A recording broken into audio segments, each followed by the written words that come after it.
La educación vista desde todos sus ángulos. Un programa del CSI para la comunidad académica. El pulso de la educación. El espacio docente que cuestiona, opina y recrea los sucesos más relevantes de nuestro contexto educativo. Conduce la doctora Patricia Froll. Bienvenidos a El pulso de la educación.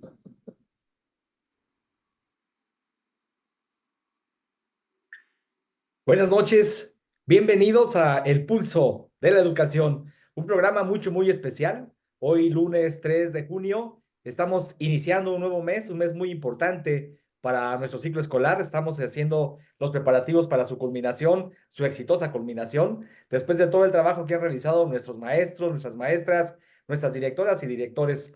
Y es un mes especial porque abrimos las actividades del Pulso, nuevamente teniendo ya con nosotros la agradable y grata presencia de nuestra directora general, que regresa para socializar y compartir experiencias en varios contextos educativos en algunos lugares muy particulares del continente europeo. Así es que en esta edición número 113 saludamos con muchísimo gusto y le damos la más cordial bienvenida a su casa, a su programa, al contacto con sus maestros, a la doctora Patti Frola. Qué gusto saludarla. Bienvenida, doctora Patti. Buenas noches. Se le extrañó y se le extrañó bastante. Hola, ¿qué tal? Muy buenas noches, doctor Gonzalo, nuestro director académico. Pues de verdad que yo también los extrañaba y pues qué gusto estar nuevamente aquí en este foro, pues transmitiendo lo que más nos gusta transmitir, el pulso de la educación. Muchas gracias por esa bienvenida. Pues sí, regresando a casa prácticamente, después de un viaje mágico y misterioso, dirían los Beatles. Pero aquí estamos dándole las buenas noches a nuestros maestros que cada lunes nos hacen el favor y la distinción de acompañarnos en el pulso de la educación. Bienvenidas y bienvenidos. Hoy un programazo, ¿no? Gonzalo, gracias equipo CIESI que también está aquí presente. Por supuesto que sí, doctora. La temática muy interesante, pero déjeme decirle que en estos 4 programas en que usted no estuvo, recibimos muchos saludos, muchos beneplácitos de nuestros seguidores, de nuestros maestros, que le saludaban, le decían que le extrañaban, pero también se sentían contentos con los invitados que usted tuvo a bien elegir para nuestros programas y que tuvieran la calidad y la calidez que le caracteriza a usted.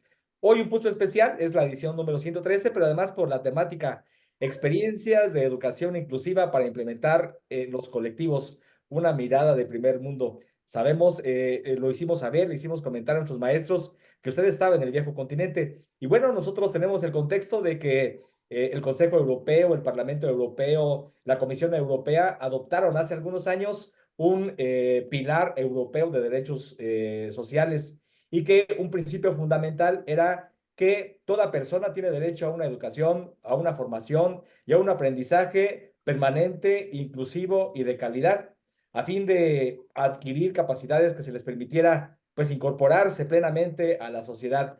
Algo que es muy coincidente con nuestro artículo 3º constitucional y cuyas experiencias viene usted a compartir y a vertir con nosotros en este programa, doctora Patti.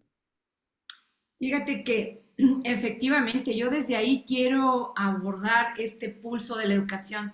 Quiero abordarlo desde el marco internacional de derechos humanos. Es decir, siempre que nos referimos a algún país de primer mundo, a algún país europeo, Finlandia, Dinamarca, lo hacemos con un matiz de, bueno, pero es que ellos son primer mundo. No, bueno, pero es que nosotros somos tan diferentes. Ya cuando uno está ahí, maestras, maestros, que se están incorporando, ni es tanto. O sea, es algo paradójico. Uno esperaría unas grandes diferencias sociales, educativas, comunitarias, pero resulta que no. O sea, no hay tantas diferencias, ¿no? Al final del día, los niños son niños aquí y en China. Y el marco de derechos universales, también México es partícipe, país firmante, de muchas de esas declaraciones internacionales. Entonces, es de esperarse que no podrían estar tan disparadas las directrices, maestras, maestros. Los preceptos universales no están tan lejanos, de hecho son los mismos. Los derechos universales los que promueve, por ejemplo, la ONU, la UNESCO, pues son los mismos en varios países de la Comunidad Europea. Y entonces en este pulso escogimos, pues después de esta experiencia en Italia, que pues tuve la fortuna de vivir, yo encontraba más semejanzas que diferencias. Y eso es una buena noticia, porque al final del día los principios se quedan, las tendencias globales, las tendencias universales están presentes y México no está exento de ellas. Esa es la buena noticia. Al menos es la noticia que a mí me dio mucho gusto ver, que lo que se está haciendo en Italia, a lo mejor con ciertos matices, con su cultura, con su idiosincrasia, con su primer mundo y con la protección de la comunidad europea, me lleva a pensar que México también forma parte de América Latina. Y bueno, yo decía en el artículo que escribí, que pues en el post que puse en Facebook, soñar no cuesta nada. Y si ellos lograron consolidar una Unión Europea, estaba escuchando algunas cosas aquí en México que tienden a una especie de unidad latinoamericana. Digo, si existe la Unión Europea, pues la Unión Latinoamericana no tendría que ser una cosa descabellada, una idea ajena, sobre todo porque hay principios universales que sí nos vinculan. Y creo que eso es un punto a retomar, ¿no? Digo, las utopías, ¿no? Pero por ahí dice una frase que las utopías terminan cuando tu voluntad decide. Y las utopías, si les pones fecha, se convierten en proyectos, ¿no? Por ahí son frases, por cierto, de una servidora. Pero bueno, vamos al punto. ¿Qué pasó en ese viaje donde yo les decía que hay más coincidencias? Les confirmo y les reafirmo. Nosotros en CIESI desde hace muchos años, les puedo decir 20 o más, estamos metidísimos en la cuestión de la integración educativa en aquellos años 90, 80 incluso. Esa integración educativa ha madurado, se ha hecho mucho más extendida a nivel global y hoy se le llama educación inclusiva o se le llama marco de inclusión. En los años 90, aquí en México, se firma la Declaración de Salamanca, 1994, maestras, maestros. Pregunta de UCICAM, por cierto. Pregunta de reactivos de UCICAM. En esa Declaración de Salamanca se establece que todos los niños pueden ir a todas las escuelas. Y el lema era ese, todos los niños en todas las escuelas. Mientras en los países europeos esto se cumplía apegándose a la legalidad cabalmente, en México por razones, pues si ustedes quieren de política educativa o de política simplemente, caminamos en sentido contrario. Y quienes nos tocó vivir eso, sabemos que de verdad así fue. Mientras la integración educativa, ese movimiento que empieza justamente en Finlandia y en Dinamarca, se extiende hacia Canadá, Estados Unidos, pero en México se atora. ¿Por qué se atora? Bueno, porque en México en esos años 80 era la época dorada de la educación especial. ¿Qué esperanzas de hablar de una inclusión en México cuando era el auge? De verdad, así como en el cine mexicano hubo una época dorada de grandes presupuestos, construcción física de edificios para educación especial, pues qué esperanzas de que se tomara la postura contraria que marcaban los organismos internacionales en esos años. La Dirección General de Educación Especial, maestras, maestros, era una megaestructura. Yo recuerdo el edificio de la Dirección General de Educación Especial Federales en México, era un edificio enorme y se dedicaba precisamente a hacer cada vez más servicios especializados y especializantes. Era el tiempo de la honorable y maestraza colega, la maestra Margarita Gómez Palacio, al cargo de esa gran Dirección General de Educación Especial. Pero en esos años 90, el movimiento integracionista empezó a empujar para que eso que les digo, todos los niños a todas las escuelas. Y entonces tanta educación especial, ¿dónde va a ejercerse? Y entonces, mientras los de primer mundo, Canadá y en algún momento Estados Unidos, ya incursionaban en esto de la educación inclusiva, les digo, lo vivimos, no me lo cuentan, lo vivimos. México empezó a caminar en sentido contrario. Más instituciones de educación especial, más especializante la atención, pues más nos alejamos de estos principios que ahora son la inclusión o las escuelas inclusivas, ¿no? Nos alejamos muchísimo. Ese alejamiento nos ha costado 30 años de rezago en materia de inclusión. Y lo digo sin temor alguno a equivocarme, porque son los mismos 30 años de servicio que yo llevo en educación especial. Por eso hablo con cierto conocimiento de causa. Conozco cómo, vaya, me voy a estos viajes hacia el viejo continente y me doy cuenta que mientras nosotros nos alejábamos del movimiento de acceso universal, de inclusión, de escuelas para todos, pues aquellos países le fueron avanzando, pero los principios eran los mismos. Todos los países firmamos la Declaración de Salamanca en los años 90, pero no todos seguimos la línea. Y México, por supuesto que no lo hicimos. Ahora se nos cobran las facturas, porque en materia de inclusión, en materia de escuelas incluyentes, en materia de detección de las famosas BAP, barreras para el aprendizaje y la participación, pues andamos en pañales. Aun cuando la Declaración de Salamanca fue en 1994. Ahora bien, ¿qué pasa cuando entra ya en vigor la nueva escuela mexicana? Y en 2019, fíjense, de 1994 a 2019, hay una cantidad enorme de años, pero es el momento crucial donde la inclusión en las escuelas se hace mandato constitucional. 2019, Diario Oficial de la Federación. Y entonces, también es pregunta del examen de USICAM, tomen nota. Al subir al rango constitucional la educación incluyente o la educación inclusiva, pues esto da un giro porque entonces ya es totalmente legislativo, es decir, es normativo ya, y hay una obligatoriedad. Es a partir de ahí que podemos empezar a contar pasos más claros, más contundentes de una educación incluyente, inclusiva.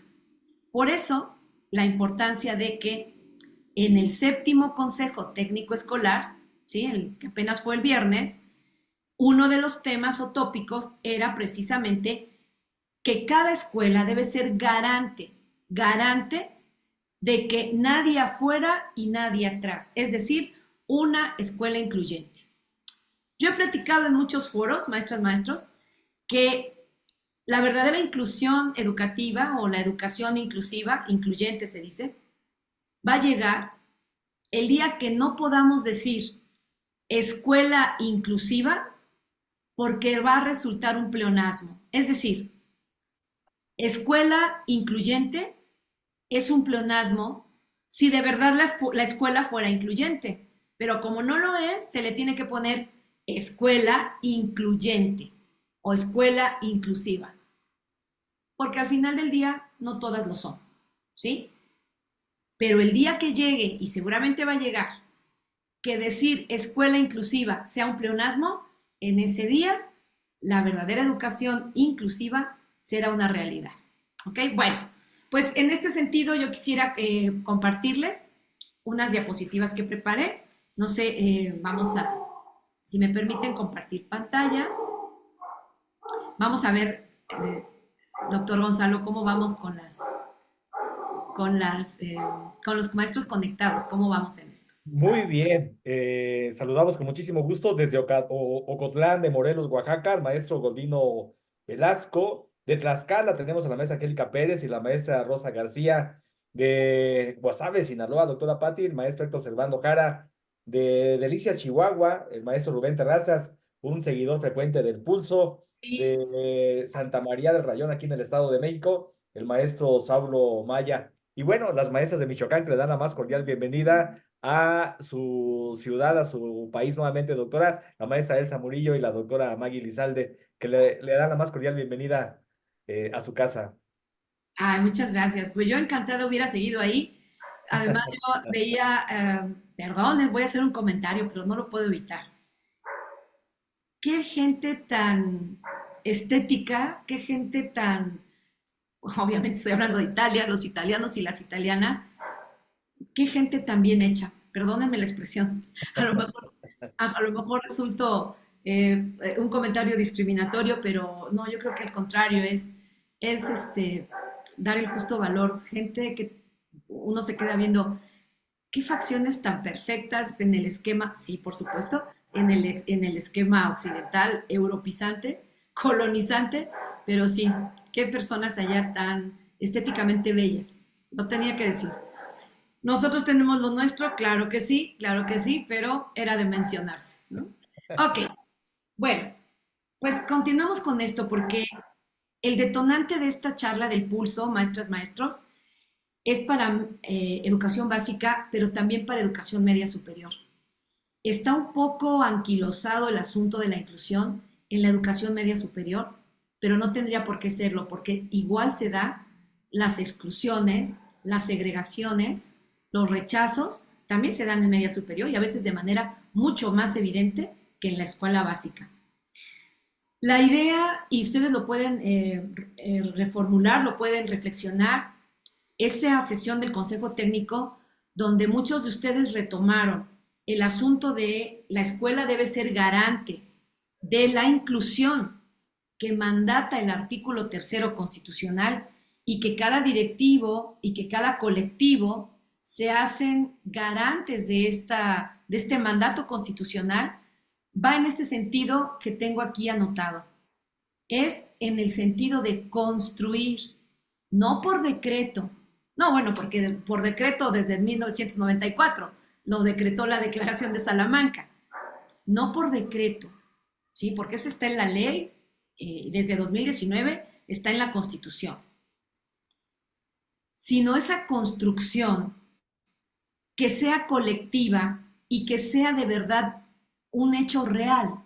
No solo el discurso, no solo las bonitas palabras. No, nosotros sí somos incluyentes, pero ya expulsaron a 3 chiquillos por sus problemas de conducta. Dices, bueno, ¿somos o no somos? Entonces, los términos, para que sea algo más real, para que no sea solo el bluff o solo el discurso, tiene que incidir, maestras, maestros, y esto es un trabajo de todos, porque, digo, la Estrategia Nacional de Educación Inclusiva está hermosa, ¿no? La lectura es bellísima, muy inclusiva, muy incluyente, pero del papel donde está escrito a la realidad que vivimos hay mucha distancia todavía. Entonces, a lo que nos invita esta documentación que vimos en el Consejo Técnico y que se refrenda, les digo, en este viaje que me tocó hacer en el país italiano, en la República Italiana, pues va en la misma línea, es construir día con día, caiga quien caiga, una cultura escolar centrada en la inclusión, detectando, eliminando si es posible, o si no, por lo menos disminuyendo las BAP, las famosas BAP, barreras para el aprendizaje y la participación. Para mi gusto, las barreras para el aprendizaje y participación tendrían que invertirse el nombre, es decir, barreras para la participación y consecuentemente, si ni siquiera participa, pues mucho menos aprende. Entonces yo invertiría el término, pero vamos a dejarlo así. Construir de una manera colectiva una cultura incluyente, una cultura de equidad Y estas dos cosas invariablemente te van a llevar a una excelencia educativa. Y esto implica que el indicador de que hay una excelencia educativa no son aquellos niños, 2 o 3, a lo mejor que ganan la Olimpiada del Conocimiento. Ah, es que qué escuela tan notoria, tan notable, qué escuela tan buena. No, háblame de una escuela buena cuando lleguen a la Olimpiada del Conocimiento, todos los alumnos, porque preparar excluyentemente, no digo excluyentemente, preparar a 3, 4 a 5 niños y niñas para que queden en la escolta o para que queden en la Olimpiada del Conocimiento no es nada incluyente. De hecho, es bastante segregador. En términos de la nueva escuela, maestras, maestros, bastante colonizante, ¿sí? Es decir, ¿por qué aquellos que además destacan sobre los demás, pero no precisamente porque la escuela ha hecho un trabajo, porque ya desde sus casas, desde su entorno familiar, son niños que han sido estimulados tal vez desde el vientre materno? Y el hecho de preparar solamente a estos para una exhibición académica hoy día en el marco de inclusión es segregador y se está pugnando porque esas prácticas cambien.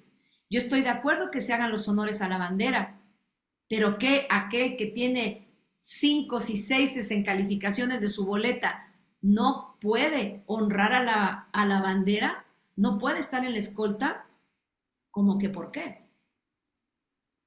Exclusiones y más exclusiones, ¿ok? Eso nunca va a llevar a la excelencia educativa. Dime cuántos excluyes y te diré qué escuela eres. ¿Sí? Ahí está el dicho. Bueno, ok, pues no sé cómo vamos y si hay algún anuncio de nuestros patrocinadores, pues adelante. Por Para- supuesto, doctora Patti, aprovechamos, pero mire en lo que el maestro Carlos nos pone el flyer con la primer promoción que queremos hacer esta noche. Quiero rescatar el comentario que le hace la maestra Diana Ailets Rubio desde Villa El Capulín, Guanajuato. Qué interesante resulta el tema de educación incluyente o inclusiva, tarea de toda la sociedad, no solo de las instituciones educativas. Entonces, qué interesante ver que en México se promueve también la equidad, la cohesión social y la ciudadanía activa como en el viejo continente, como en las instituciones del viejo continente. Doctora Patti, hoy queremos aprovechar su presencia para compartir este pequeño promocional que usted editó para los maestros de México. Sí. ¿Qué tal, maestras, maestros? Pues en esta ocasión, para hacerles una cordial invitación a un evento académico clarificador para concretar todo lo que últimamente se ha suscitado en materia educativa.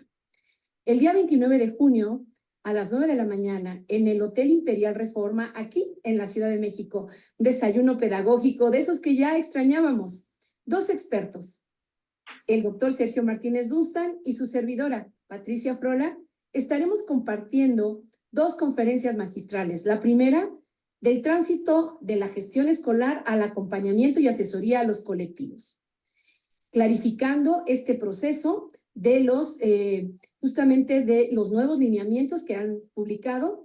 Y en la segunda conferencia magistral, su servidora trabajará sobre el plano pedagógico, sobre el diseño de los proyectos educativos y su enfoque de evaluación formativa.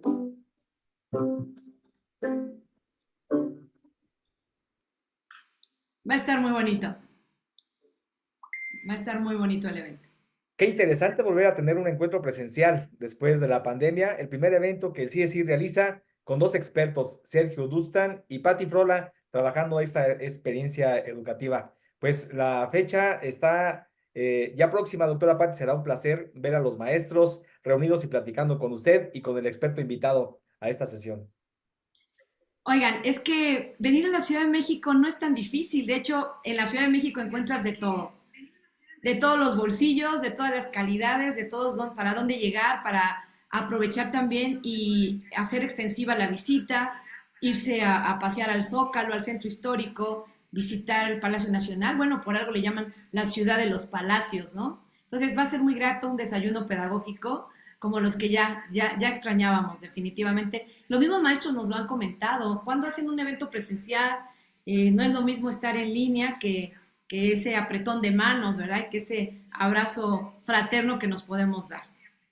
Bueno, pues entonces seguimos con estos principios. Yo lo vinculo muchísimo con el consejo técnico que tuvieron hace un fin de semana pasado, y creo que son directrices que no deben perder de vista. ¿Cómo aterrizar lo que está en la norma, maestras, maestros, aterrizarlo al aula? Tiene que ser a través de las prácticas educativas, tiene que ser a partir de las planeaciones del día a día.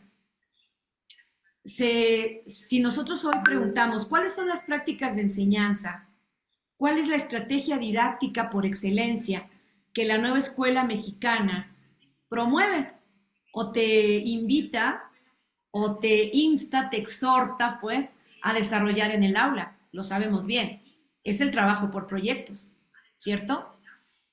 Y esto, insisto, aplica para educación básica y también para educación media superior. El trabajar por proyectos es la cosa más incluyente que puede haber, maestras, maestros.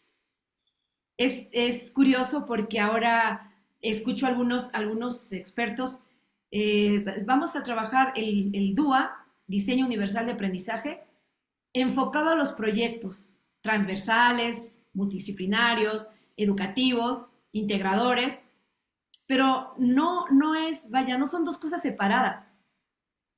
Un proyecto per se existe desde antes del DUA, ¿no? Del Diseño Universal de Aprendizaje.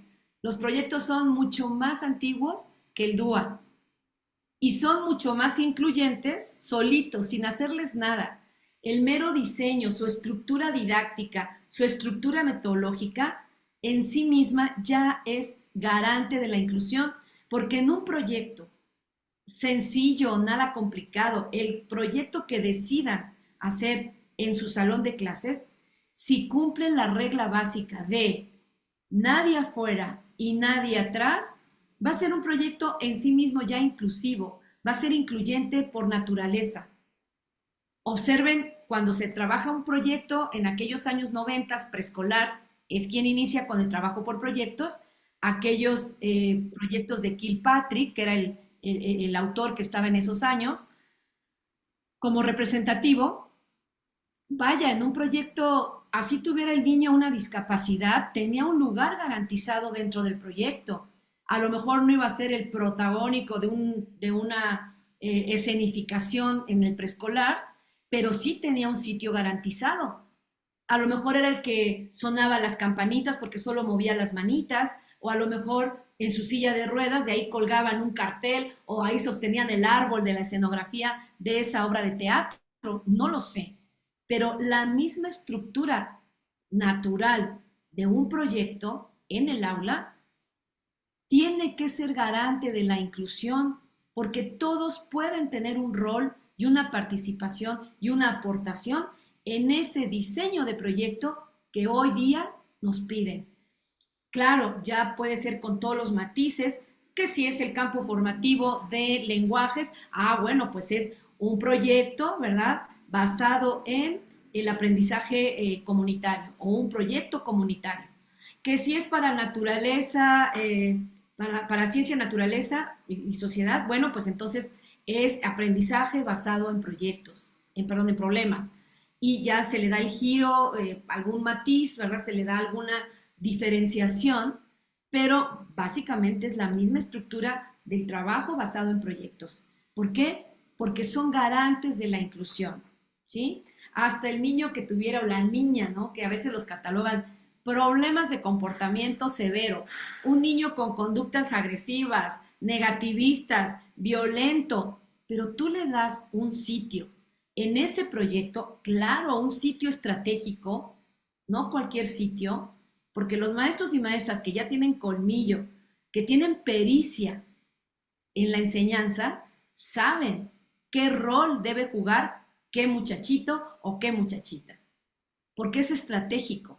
Si yo sé que este chico es inquieto de por sí, disruptivo, hablantín, pues el rol que va a tener dentro de mi proyecto o dentro del proyecto consensuado, dialogado, así debe ser ahora, pues es un lugar estratégico donde tenga que hablar, ¿Para qué? Para que se sienta pertenecido, para que el proyecto por naturaleza no deja a nadie afuera y no deja a nadie atrás. Ojo, maestra, maestro, si en tu proyecto tú dices, ay, pero este proyecto, no, Brian Donovan, no, tú no vas a poder participar en este, pero vas a participar en otro. Perdón, el error no está en Brian Donovan, el error está en tu proyecto. Porque si no me puede garantizar tu diseño, tu lindo diseño de proyecto, así lo hayas sacado del libro de texto gratuito, no me puede garantizar que todos caben, hasta Juan, Alicia, Laurita, con diversas discapacidades o neurodiversidades, como se les llama. Si no me puedes garantizar eso, no es que estén mal tus alumnos, no es que tengan problemas tus niños y tus niñas. Tu proyecto está mal hecho. Un proyecto donde no cabemos todos no es un proyecto. Que quede muy claro esa parte. Y es justo lo que te está pidiendo esta nueva gestión escolar, esta nueva gestión de los aprendizajes. Todos tienen que caber, ese es el principio básico de la inclusión, ¿sí? Bueno, pues no sé si hay algunas preguntas, ¿cómo vamos aquí? Ahora bien, los maestros y las maestras lo comentan a cada rato. Para que se garanticen las prácticas, para que se detecten esas barreras que impiden que los niños participen y que aprendan, se necesita un buen líder, una cabeza que sea el que promueva esto. Me ha tocado, de verdad, digo, no es ventanear a nadie, pero pues saben que esto existe. Me han tocado directivos, directivas que, no, aquí que no lo inscriban. No, es que ese niño tiene silla de ruedas, va a ser un problema. El grupo de tercer grado está en el segundo piso, ¿cómo crees que van a subir? A ver, espérame, eso no está en discusión. Se le recibe porque se le recibe, porque tiene un derecho constitucional a ello. ¿Qué tenga que hacer la dirección, el colectivo docente, los padres de familia, la comunidad, para que esa niña o niño entre al salón de clases y aprenda? Pues esa es bronca de aquellos que acabo de mencionar. No es bronca del expediente clínico de la niña o niño. No tiene que ver con los rasgos o características del niño, sino con lo discapacitante que luego suele ser la misma escuela. Es decir, fíjate qué interesante el enfoque. Niños con discapacidad, claro que existen, pero lo peor es cuando existen escuelas discapacitantes socialmente, comunitariamente discapacitantes. Y son esas precisamente. No, porque le puede pasar algo, no hay que recibirlo, hay que mandarlo al CAM. A ver, espérame. O sea, estamos por encima del artículo 3º, ¿cómo crees? Y entonces, la buena cabeza, esa figura directiva, tendrá que hacer su buen trabajo hacia la inclusión, hacia un ejercicio del derecho constitucional a ser pertenecido, incluido y además crear vínculos afectivos en esa escena incluyente, ¿no? No es nada más que lo tengan ahí como haciéndole un favor, ¿no? No es hacerles un favor, es garantizarles el ejercicio de su derecho, ¿ok? Y entonces sí, aquí hay 3 premisas. ¿Se puede influir en el aula? ¿Un aula incluyente? Depende del directivo, depende del cuerpo directivo. Director, supervisor, asesores técnicos, depende de cómo se comprometan. ¿Existen algunos principios que permiten atender la singularidad de cada alumno? Sí, sí hay. Principios generales.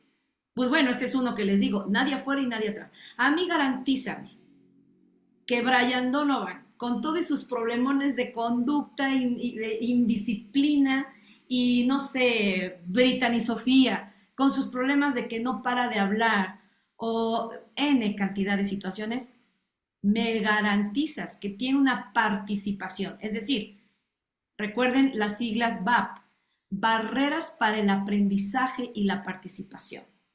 Si tú me garantizas la participación, por añadidura se va a dar el aprendizaje.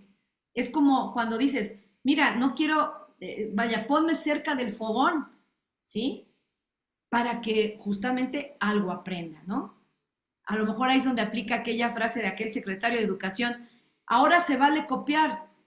No lo pudo explicar bien pedagógicamente el hombre, pero a lo que se refiere es, déjalo participar, quítale la barrera para la participación primero, y una vez que participa, por supuesto que aprende. Aprende observando, aprende incursionando, aprende cuestionando, pero de que aprende, aprende. Nomás quítale la barrera, ¿sí? Esa es la postura. ¿Cuáles son estos dos elementos curriculares fundamentales para atender la diversidad? Bueno, pues uno de ellos, maestras, maestros, tiene que ser pensar, ¿dónde voy a conseguir una comunidad incluyente, una sociedad flexible donde todos quepamos, seamos aceptados? Pues tiene que empezar en la escuela. Si no, ¿dónde? ¿Sí? Ok, y si al final del día todos los diversos, todos los que somos diferentes, estamos viviendo en la misma colonia, en la misma escuela, en la misma cuadra, en el mismo barrio, pues nos tenemos que educar igual en la misma escuela, ¿cierto? Entonces, con estos dos elementos, pues es como se estaría tratando de generar una sociedad incluyente, ¿sí? Y aquí el chiste, ¿no? Aquí el meme. O sea, ¿hay extranjeros en tu colegio? Eso lo vi en Italia, por cierto.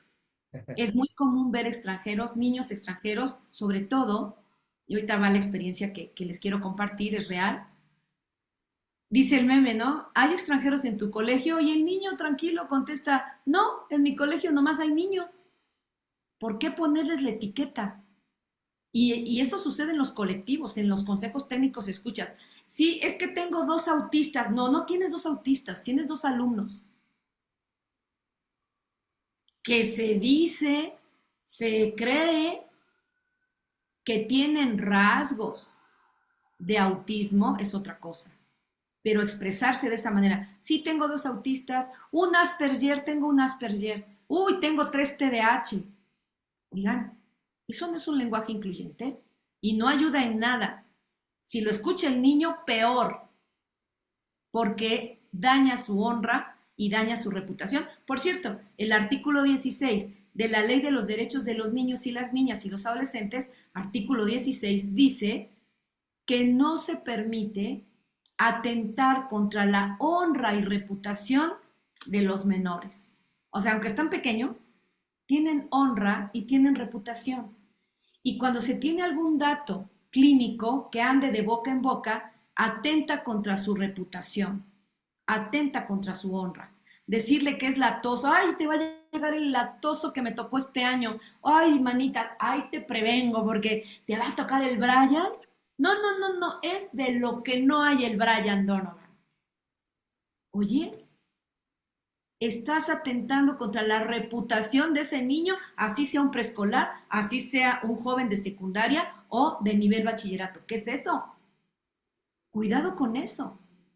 Nada le va a agradar, o sea, no es nada grato.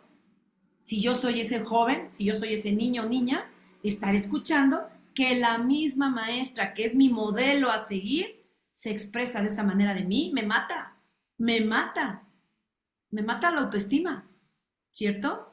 Bueno, pues con esas aseveraciones, maestras, maestros, yo quería darle un buen, como el top, como a lo mejor ¿cómo se llama? El colofón, ¿no? La cereza del pastel, a lo que ustedes seguramente abordaron en esa reunión de consejo técnico. A partir de aquí, todo el pensamiento crítico sale por añadidura. Si tú permites esta flexibilidad, los niños se hacen críticos, observan los fenómenos y tranquilamente empiezan a ser niños y niñas más cuestionadores, más críticos y, por supuesto, más solidarios, más participativos, y se cumple con lo que también nos dice este nuevo plan de estudios, su fundamento humanista. ¿Sí? Quitarnos lo silvestre, prácticamente, pues, quitarnos lo silvestre. Bueno, pues no sé si hay preguntas, médico Gonzalo, ¿cómo vamos? Hay algunas muy interesantes, doctora Patti. Bueno, la maestra Ivette, ¿cuál es el papel de la educación especial, la SUSAER, en la educación inclusiva? Nos dice ella. Wow, pues ya pisó palabras mayores, colega. Bueno, ¿qué más dicen? Ahorita lo anoto aquí. El maestro Rubén Terrazas, doctora Patti, no alcanzamos a comprender el concepto proyecto integrador. ¿No? Ese es un comentario. Pero usted nos decía, si no lo hacemos en la escuela, ¿dónde conseguir una sociedad inclusiva? Estamos viendo el trabajo que se hace en los consejos técnicos, pero por supuesto, papel importante, las escuelas formadoras de maestros. En ese sentido, doctora Patti, mañana y pasado estará usted en una escuela normal, estará trabajando con alumnos normalistas y con profesores de una comunidad importante formadora de docentes. ¿Nos puede platicar algo de dónde estará trabajando, compartiendo estas experiencias de manera directa, doctora Patti? Va a estar en el estado de Guerrero. Por cierto, en Guerrero nos saluda la maestra Mar Ruch de Acapulco. Será un gusto saludarle mañana. Y Jesús Cao de Tixla, en Tixla, Guerrero. Y a la maestra Elena Bailón Cortés de Atoyac de Álvarez, Guerrero. Así es que aprovechamos los saludos de ella para hacer referencia al trabajo que estará realizando en la Escuela Normal de Ayotzinapa. Y de ahí me enlazo a lo que está la convocatoria que estamos viendo en pantalla, pero primero me gustaría que nos hablara del trabajo que estará haciendo con la comunidad normalista del estado de Guerrero, doctora Patti. Pues bueno, va a ser un honor volver ahí. Apenas estuvimos, recordarás, Gonzalo, que no hace mucho tiempo estuvimos con los En el mes de marzo. En marzo estuvimos en Ayotzinapa y bueno, yo creo que dejamos ahí un grato sabor de boca porque pues finalmente trabajamos algunos aspectos sobre las metodologías sociocríticas en esa ocasión a nivel conferencia. Pero ahorita regresamos pues como que la otra parte que faltaba, evaluación, el enfoque formativo de la evaluación y sobre todo la evaluación de proyectos, cómo se evalúan.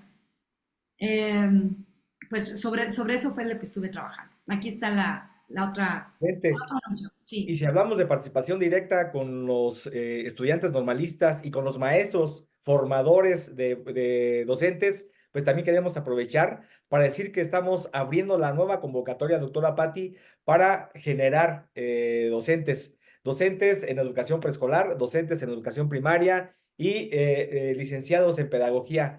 Fíjese que estamos terminando nuestra 6ª generación y estamos convocando en este momento a los interesados en base al acuerdo 286 a obtener su título en estas 3 licenciaturas.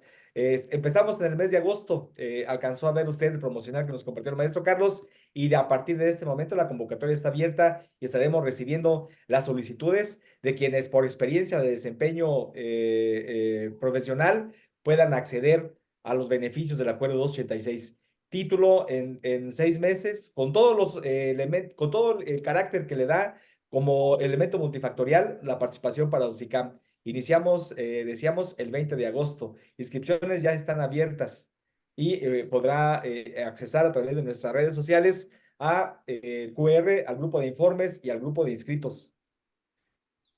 La invitación está abierta, doctora Patti. Y también un comentario que nos hacían en el chat: ¿cuándo es el evento presencial Frola Dustan? El día 29 de junio, sábado 29 de junio. Bueno, no falta mucho, prácticamente no es mucho lo que falta, ¿verdad? Así es, a fin de mes. A fin de mes. A fin de este mes. Doctora Patti, nuevamente en contacto con el chat, la maestra Diana Alietz Rubio. Cuando hablamos de educación inclusiva, ¿nos referimos también al cuerpo docente o solo a los alumnos? Regresamos al tema con usted. Wow, qué buena pregunta.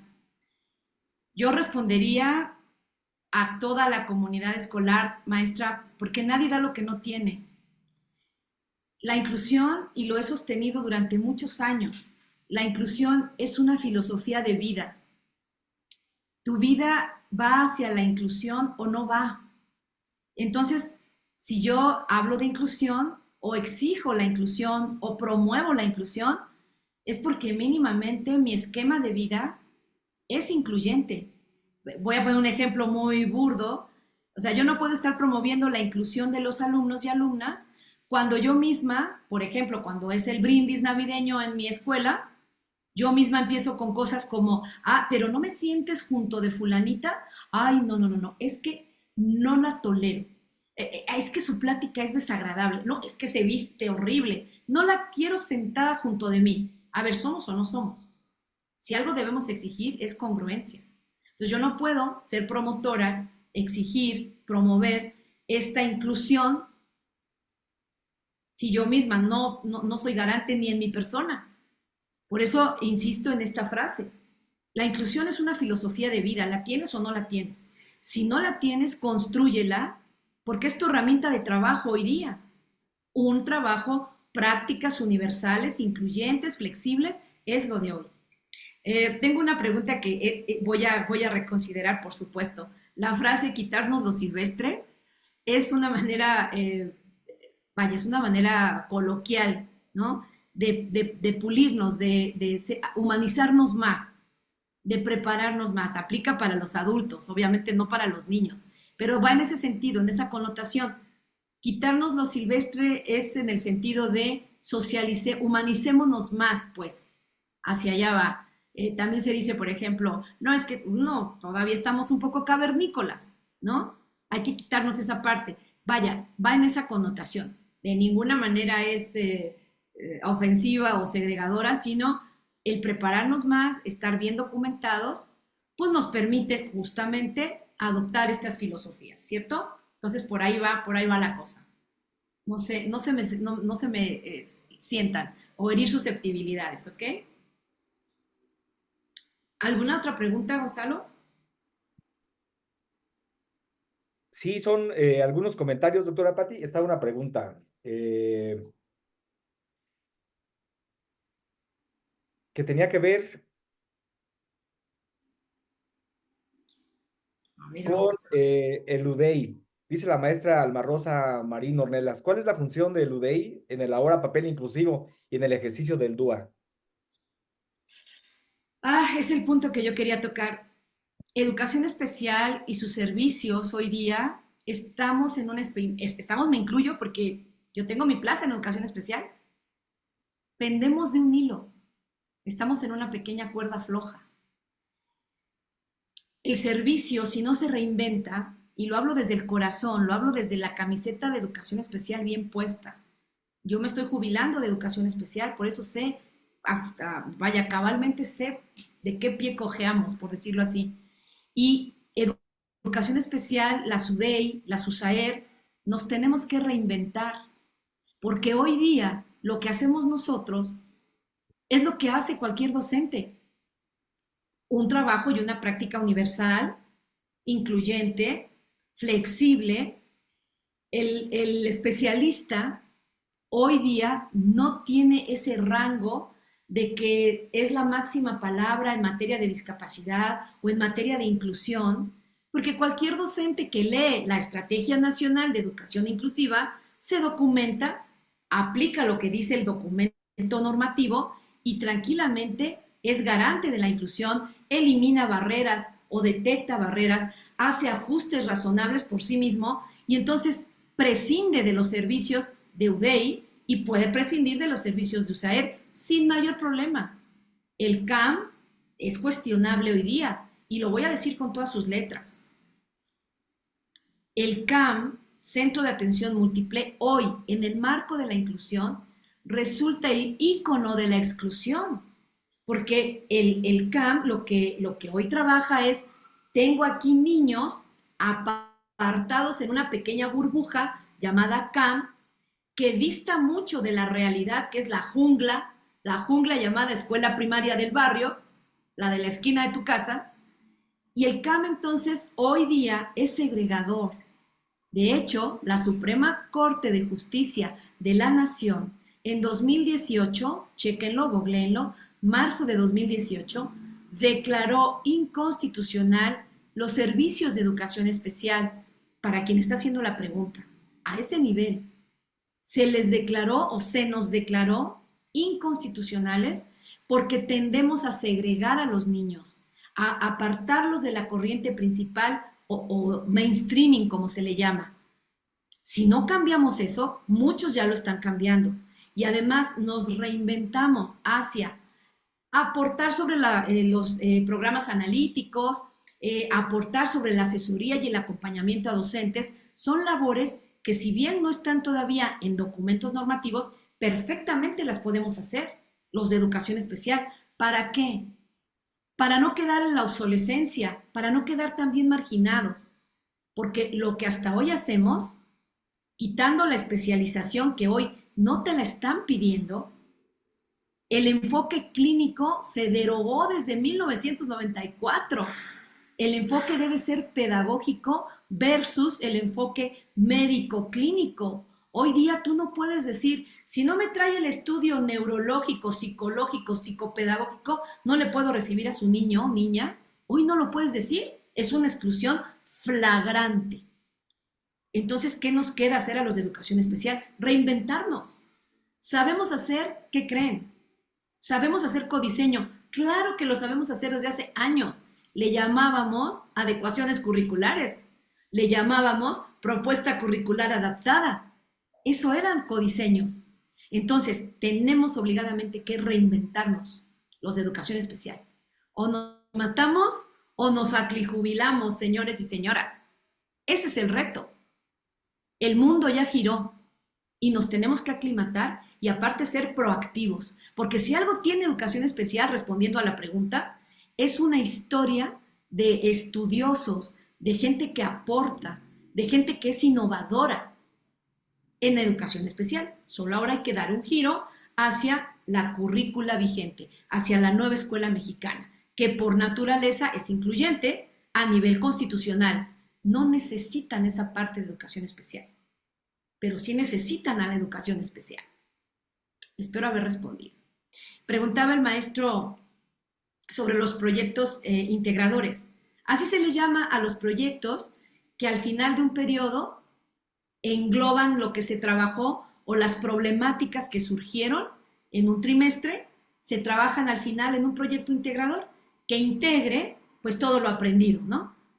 Y las problemáticas que se detectaron para poder incidir en ellas, eventualmente resolverlas.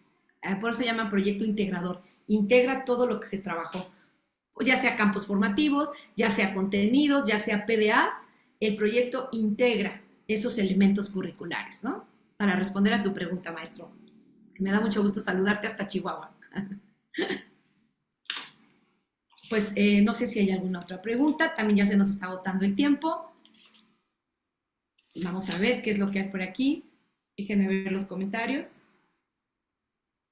Y mientras usted revisa algunos de los comentarios de nuestros participantes, me gustaría mucho saludar también a la maestra Ivette Posada, que nos está acompañando, al doctor Jorge Barrón, al maestro Iván Martínez, por supuesto, al maestro Víctor Bretado, que han estado con nosotros participando en su ausencia, doctora Patti. Y bueno, algo está cambiando, se está transformando mucho. En este factor hemos avanzado, pero también gracias al trabajo de los directores, de las directoras, de los supervisores. Y precisamente por eso, doctora Patti, queremos hacer esta invitación. Usted tuvo a bien generar el CENADE, el Centro Nacional de Alta Dirección en Educación, y estamos terminando nuestro primer semestre. Entonces nos da muchísimo gusto ver que nuestra comunidad de directores se ha estado fortaleciendo mes con mes con una serie de talleres y de conferencias magistrales que están orientando, apoyando y acompañando a todos los directores. Entonces el maestro Carlos nos va a hacer el favor de poner en pantalla pues la convocatoria para la inscripción al siguiente semestre, en donde buscamos básicamente que todas las figuras directivas de educación básica, media superior y superior en nuestro país cuenten con este espacio generado por el CSI para una permanente formación, actualización y acompañamiento durante su periodo de servicio activo. Buscamos también que el director detone su potencial humano en un giro de 360 grados, no solamente en sus áreas de desarrollo administrativo, sino pedagógico y socioafectivo. Y algo muy importante con la que se creó el CENADE, erradicar en la figura directiva esa sensación, esa emoción, ese sentimiento de repente de soledad, de desapego común en esta función de soledad que toca ejercer a la figura directiva. Y muy fundamentalmente fortalecer su capacidad para que se sienta siempre con el potencial para llevar a su institución a la excelencia educativa que mandata nuestro artículo 3º constitucional.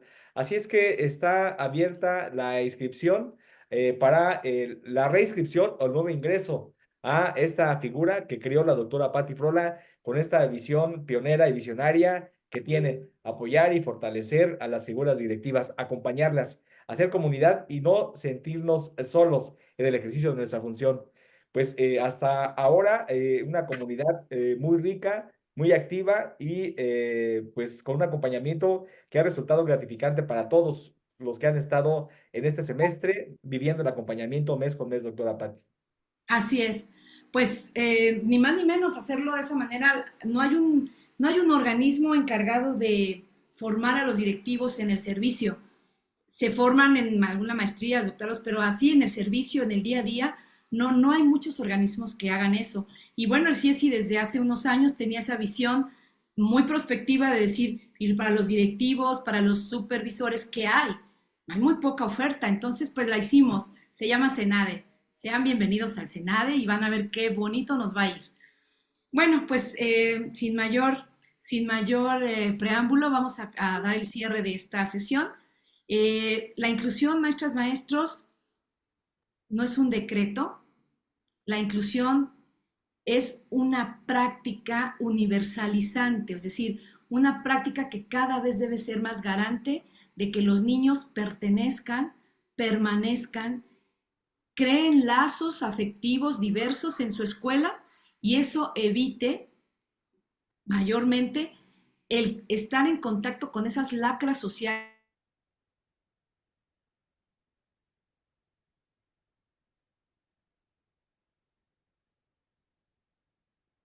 En este momento, en nuestras oficinas centrales, en la alcaldía Coyoacán, sufrimos el apagón, por lo cual la doctora Patti no está alcanzando a tener el corolario, el cierre de la sesión. Vamos a esperar unos minutos a ver si logra reconectarse la doctora, a ver si el problema técnico de conexión puede superarse. Mientras tanto, yo muy complacido, saludando a los maestros que nos enviaron alguna aportación desde San Luis Potosí, el maestro Sixto Aranda, de Valle de Santiago, la maestra Leonor González, a mi paisana, la maestra María Isabel Rodríguez, desde La Piedad, desde el colegio Pablo Freire. Un saludo, maestra Isabel. A Poza Rica, Veracruz, la maestra Marlene Mercado, a la maestra Susi Yecas en el estado de Hidalgo y al maestro Armando Cárdenas de Jiquipilco. Muchas gracias por su comentario. Para eso son estos programas, para apoyarle, para fortalecerle, para orientarle, maestro, y porque usted sienta que este programa tiene esa característica de estar cerca de usted y apoyándole en las situaciones que enfrenta todos los días. Por supuesto, muchas gracias al maestro Rafael Navarro, que puso su hashtag, Patti Frola lidera con innovación. Muchísimas gracias por su participación. Desde Cuernavaca, el maestro Tony Jaimes, muchísimas gracias. Del Estado de México, la maestra Ami Vilma, muchísimas gracias. Claudia Montes desde Toluca, donde está también nuestra compañera, la maestra Ivette Posada. Muchas gracias por acompañarnos. Desde el estado de Oaxaca, la maestra Cheli Mar, muchísimas gracias a todos. Maestro Carlos, si no dispone otra cosa, y siendo en este momento las 9 de la noche, en que se cumple la hora de nuestro programa, agradecemos su presencia y su participación. Una edición muy particular, la primera del mes de junio, pero también la primera después de 4 semanas, en que contamos ya con la presencia, con la participación de la doctora Patti Frola, nuestra directora general. A nombre de ella, muchas gracias por su presencia en esta sesión y nos veremos en la siguiente edición de El Pulso de la Educación. Que tengan excelente semana, feliz inicio de mes. Buenas noches, que descansen. Esta fue una edición más de El Pulso de la Educación. El programa del CSI para los maestros de México. Síguenos y comparte con nosotros este espacio académico que no te puedes perder. Les esperamos el próximo lunes con otro interesante y apasionante tema de la educación.